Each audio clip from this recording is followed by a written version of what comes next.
سامنے صورتحال ہے کہ پی ٹی آئی کی طرف سے کمیٹی بنی، پھر میں سمجھتا ہوں کہ اسپیکر نیشنل اسمبلی نے اس میں انیشیٹو لیا اور انہوں نے ایک کمیٹی پارلیمان کی بنا دی، اور اس کا مقصد یہی ہے کہ ڈائیلاگ کے ذریعے جو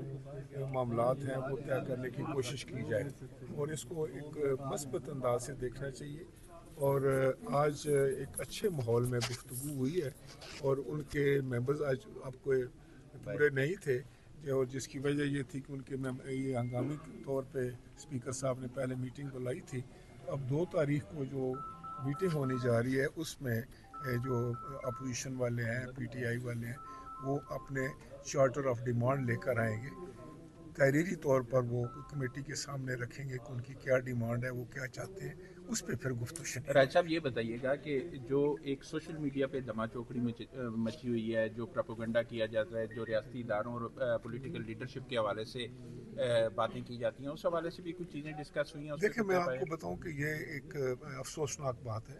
کہ سوشل میڈیا کو پاکستان کے خلاف استعمال کرنا، پاکستان کے اداروں کے خلاف بات کرنی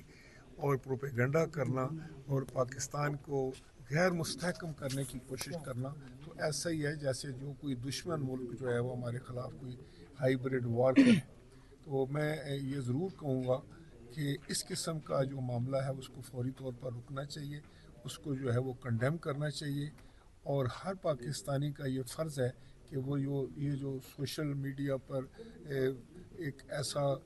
بے بنیاد پروپیگنڈا کیا جاتا ہے، ہمارے اداروں کو دشنام دیا جاتا ہے، پاکستان کے استحکام کو خطرے میں ڈالا جاتا ہے، ہماری جو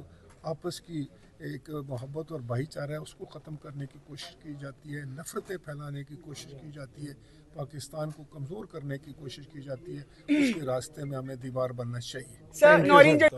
جہاں تک تعلق ہے، یہ خوشائند بات ہے کہ جو پالیٹکس میں، سیاست میں جتنے بھی آپ کے آپس میں جو ہے وہ پوائنٹ آف ویو مختلف ہوں، آپس میں آپ کی جو ہے وہ 2 رائے ہو سکتی ہیں، اپنی اپنی رائے ہو سکتی ہے،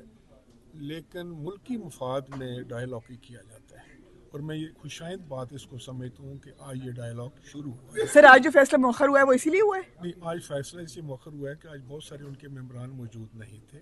اور ان کو یہ کہا گیا ہے کہ آپ اپنا جو چارٹر آف ڈیمانڈ ہے، جو آپ کی ڈیمانڈز ہیں، وہ آپ تحریری طور پر جو کمیٹی کے سامنے رکھیں تاکہ باضابطہ طور پر اس پہ گفتگو۔ سر، 190 ملین پاؤنڈ کا جو فیصلہ آج آنا تھا، اب وہ 6 جنوری کو آئے گا، کیا اسی وجہ سے ڈیلے ہوا ہے؟ نہیں، یہ تو مجھے اس کا علم نہیں ہے۔ Thank you.